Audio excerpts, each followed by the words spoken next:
आप सभी भाई बहनों का ब्रेकिंग आध्यात्मिक न्यूज की कक्षा में एक बार फिर स्वागत है। आज की चर्चा का विषय है कर्म संदेश। और साथ में ही हमने दो शब्द और लिखे हैं। ये दो शब्द हैं जैसी करनी वैसी भरनी। कितने सरल शब्द हैं। इन सभी बातों से हमें एक संदेश लेना चाहिए, एक ज्ञान लेना चाहिए, एक शिक्षा लेनी चाहिए, ताकि मनुष्य जीवन पाकर आपके हमारे जीवन की एक दिनचर्या एक व्यवस्थित हो, संतुलित हो, अनुशासित हो। हम किसी अन्य मनुष्य के ही नहीं, किसी अन्य जीव के भी दुख का कारण नहीं बने। इसलिए हम सभी भाई बहनों को अपनी दिनचर्या में, अपने व्यवहार में ऐसा कोई भी कर्म नहीं करना चाहिए जो शास्त्रों में कही गई बातों के एक विरुद्ध हो। देखिए, शास्त्रों में, वेदों में आरंभ से ही, सृष्टि के आरंभ से ही इन वेदों द्वारा बताया गया है कि मनुष्य को अपने मिले हुए जीवन में किन किन कर्मों को करना है, किन किन कर्मों से बचना है। करने वाले कर्मों को देखिए विधि विधान से जोड़ा गया है, और जिनसे मना किया गया है उसको निषेध शब्द से जोड़ा गया है। हम अक्सर यातायात में भी देखिए, जब स्कूटर कार अपना चलाते हैं तो हम देखते हैं ना, कुछ जगह पे कुछ बोर्डों पे चिन्ह लगा होता है, निषेध, जहाँ मुड़ना मना है, यहाँ पे इतनी गति से गाड़ी चलाना मना है। कई बातें निषेध रूप में होती है, और जब मनुष्य उनका उल्लंघन कर जाता है तो क्या होता है, हम सभी भाई बहन जानते हैं कि आपके हमारे फिर चालान करते हैं, हमें उसका कुछ जुर्माना देना पड़ता है, और विभिन्न प्रकार की एक विपरीत स्थितियों से गुजरना होता है। ये संदेश यदि हम अपने मिले हुए जीवन में कर्म करने से पूर्व अगर आपके मन मस्तिष्क में एक पक्के तौर पे बैठा हो कि जैसे जैसे हम कर्म करेंगे वैसा वैसा हमें स्वयं को ही उसका फल भोगना होता है।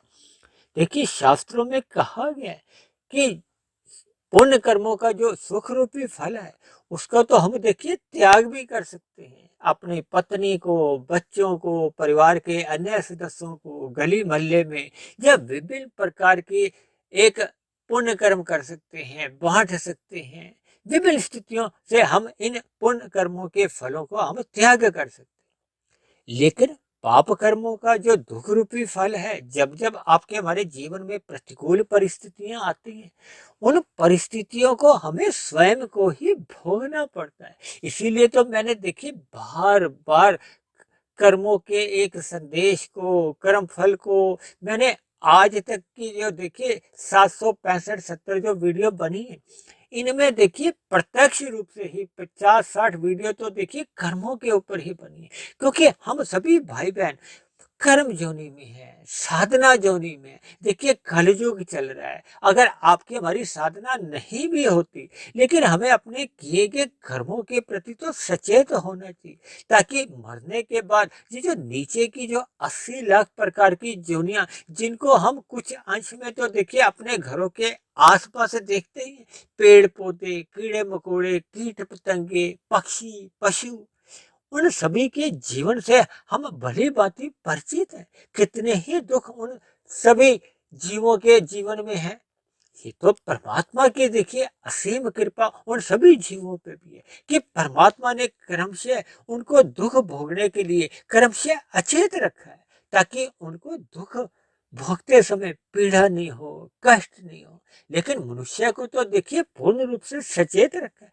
इसलिए सचेत रखा है ताकि उसको बोध हो, वो अपने नए कर्मों में सुधार लाए, वो पाप कर्मों से बचे। ऐसा संदेश देखिए गीता में तो बार बार भगवान श्री कृष्ण ने अर्जुन को माध्यम बनाते हुए विभिन्न तरीकों से एक साधारण मनुष्य को ये कर्म फल संदेश दिया है। यानी गीता का ज्ञान कहो, कर्म फल संदेश कहो, किसी भी तरह से आपका हमारा एक मार्गदर्शन किया है। देखिए, जितने भी ये जो जीव आपके हमारे घरों के आसपास आपको हमें नजर आते हैं, ये भी कभी ना कभी किसी ना किसी युग में, भले ही लाखों करोड़ों अरबों जन्म पूर्व या वर्ष पूर्व, ये भी मनुष्य योनि में ही थे। इनके भी मनुष्य योनि के मरते समय ये एक साधारण शब्दों द्वारा अक्सर कह दिया जाता है कि अमुक अमुक व्यक्ति का देखिए स्वर्गवास हो गया। लेकिन परमात्मा के यहाँ, प्रकृति के यहाँ तो देखिए कर्मों के आधार पर ही गतियां होती हैं। तो इसलिए हम सभी भाई बहन को अपने मिले हुए जीवन का एक सदुपयोग करते हुए हमें अपने दिनचर्या में अपने कर्मों के प्रति एक सचेत रहना चाहिए। हमें ज्ञान में रहना चाहिए, हमें सात्विक स्थिति में रहना चाहिए, क्योंकि सात्विक स्थिति में ही हमें बोध रहता है कि ये कर्म सही है या गलत है।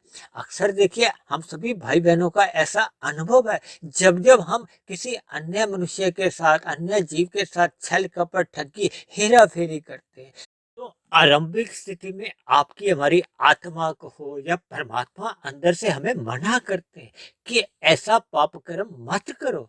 देखिए आरंभ में हमें ऐसी आवाजों का या अंतःकरण की अंतर आत्मा का हमें बोध रहता है, लेकिन जैसे जैसे बार बार हम उन्हीं पाप कर्मों को दोहराते रहते हैं, बार बार करते रहते हैं, तो फिर ये ऐसी आत्मा की या परमात्मा की आवाज फिर हमें सुनाई नहीं देती। देखिए ये सुनाई तो तभी देती है जब हम सात्विक स्थिति में रहते हैं। देखिए रजोगुण में जब हम विषय भोगों में असत होते हैं तो फिर आपका हमारा ज्ञान धुंधला होता है। धुंध में क्या होता है कि हमें अधिक दूरी का देखिए नजर नहीं आता। हम सभी भाई बहन जब जब स्कूटर कार चलाते हैं, धुंध हो तो हमें अधिक दूरी का नजर नहीं आता, और यदि हम अपनी गति, अपने वाहन की गति को अधिक तेजी से चलाते हैं तो दुर्घटनाएं हो जाती हैं। अक्सर आपने देखी ये बड़े बड़े जो हाईवे पे ऐसे दुर्घटनाग्रस्त एक वाहनों को देखा होगा। और जब जब मनुष्य देखिए तमोगुण में ही गिर जाता है, तो तमोगुण में तो पूर्ण रूप से ही अज्ञानता आ जाती है, अंधकार आ जाता है, मनुष्य को सही गलत का भेद ही नहीं पता होता। इसलिए हम सभी भाई बहनों को अपने मिले हुए जीवन में सतोगुणी बनना चाहिए, सात्विक स्थितियों में रहना होगा, जिसके लिए मनुष्य को सत्संग करना चाहिए, सतोगुण का अधिक संग करना चाहिए, ताकि हमें किन कर्मों को करना चाहिए। क्योंकि देखिए किए गए कर्म तो, जैसे हम धनुष से देखिए तीर को छोड़ देते हैं ना, फिर तीर को हम वापस तो नहीं ले सकते। ऐसे ही जब हम अपने मिले हुए जीवन में कर्म को एक दिशा देते हैं, यानी कि कर्म कर देते हैं, तो फिर उसका एक समय विशेष के बाद प्रकृति में एक समय विशेष में वो पकने जाते हैं। वो पक कर जब एक फल देने लायक की स्थिति में होते हैं तो फिर आपको हमें उसका फल मिलता है।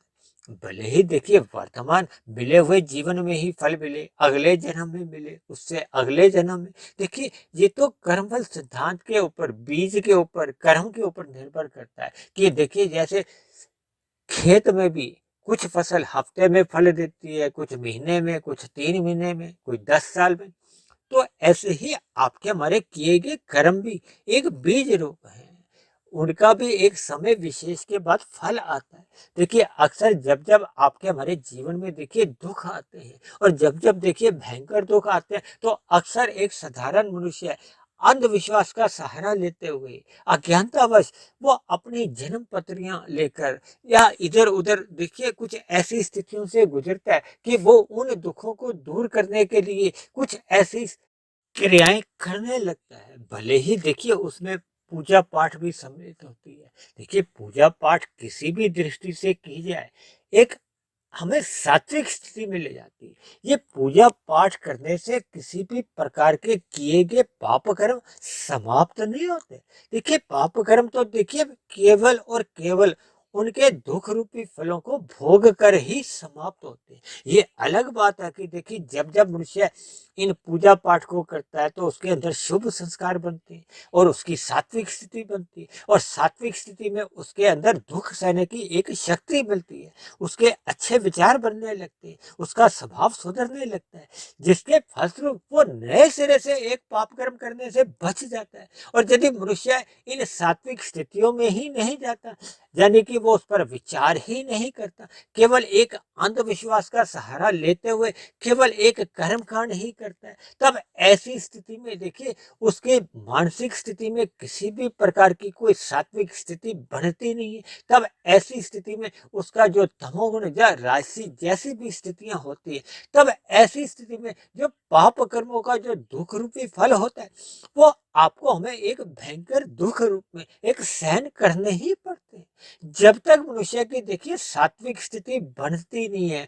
उसके कारण शरीर में शुभ संस्कार नहीं बनते, तब तक उसकी एक नए कर्मों के प्रति भी एक विशेष परिवर्तन सकारात्मक रूप में आ नहीं पाता। देखिए इन सभी सूक्ष्म बातों को मनुष्य जब तक ज्ञान पूर्वक तर्क पूर्वक एक इन पर विचार नहीं करता, चिंतन नहीं करता, तो फिर उसके जीवन में कोई एक विशेष परिवर्तन आता नहीं है। भले ही देखिए भौतिक स्तर पर मनुष्य कितना भी बुद्धिमान हो, लेकिन वो इन आध्यात्मिक बातों को यथार्थ रूप से समझ नहीं पाता और केवल अंधविश्वासों का सहारा लेते हुए ही अपने जीवन को गुजारता है। इसलिए मेरी आप सभी भाई बहनों से विनती है कि परमात्मा का ज्ञान विज्ञान, ये जो प्रकृति के जो तीन गुण हैं, तमोगुण, रजोगुण और सतोगुण, जिसका गीता में 13वें और 14वें अध्याय में विस्तार से समझाया गया है कि ये